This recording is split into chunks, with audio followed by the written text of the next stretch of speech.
Hey everybody, it's Austin again, and today I want to talk to you about why online learning is bad, at least from an engineering student standpoint. So first off, it's becoming a very big thing in the education industry to be taking online classes.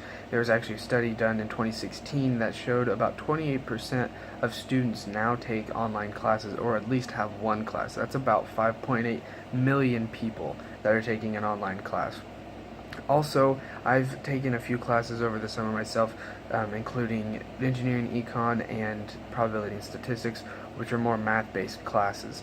So I'm going to use my experience as well as online resources to show you why I believe it's a bad thing. First off, there are some pros to this as well.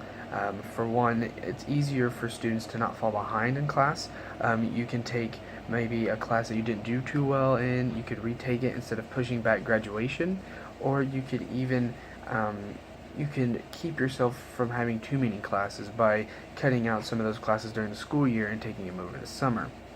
As well as some of the classes are actually easier. It just happens with online classes. The professors can't give as hard of tests or quizzes, and it's for some students, learning by yourself is easier than learning in a group. Also, the work pace is different. Instead of really long periods where you're sitting in a class for so many hours, you have really short bursts, which another study actually found that students who learn in short bursts retain the information better, as well as score higher on tests, roughly about 19% higher than those students who would sit in a class for an hour or so.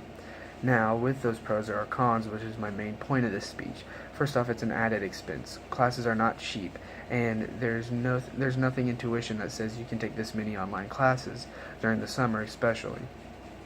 So those classes get added onto your bill. So if you're already having a $40,000 tuition bill, you might have to add another $1,000, $2,000, $3,000 for your classes for the summer, which for a lot of people, putting them in that much more debt is a very hard hole to dig themselves out of.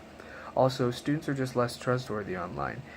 With the information that we can find at our fingertips, it's very easy for students to cheat or to have help on a test or quiz, whereas in the classroom you wouldn't necessarily have those options. There's another study done that a lot of companies actually have online resources to where students can pay to not even take their class. For about $1,200, the company No Need to Know would actually take the class for you, which if you calculate it could be about $40,000 for at least 2 years of a bachelor's degree, if not more, that you don't even have to go to class. You can take all your classes online and then have somebody else physically take them for you, which is a very immoral thing to do. Imagine if your manager or the coworker that you're working with didn't actually get his degree or didn't get all of it himself, if you paid somebody else to do it, which once again this is kind of expensive, but if you think of people who maybe come from a family of wealth or are well endowed themselves with money, this isn't that much money for them to throw onto tuition.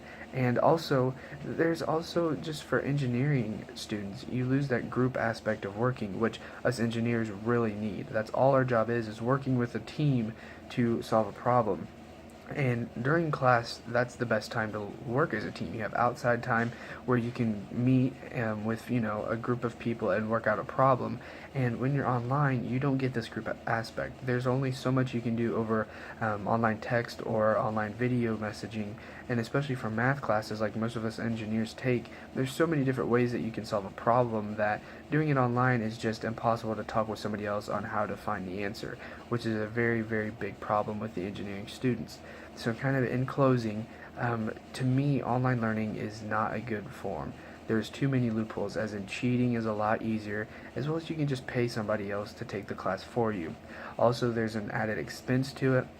It can be very expensive for somebody who doesn't have a lot of money to add these classes online, and after taking a few of these classes online myself, I've found that it is harder to learn on my own and not be able to have that group aspect that engineering students do to work out problems, especially for math-based classes.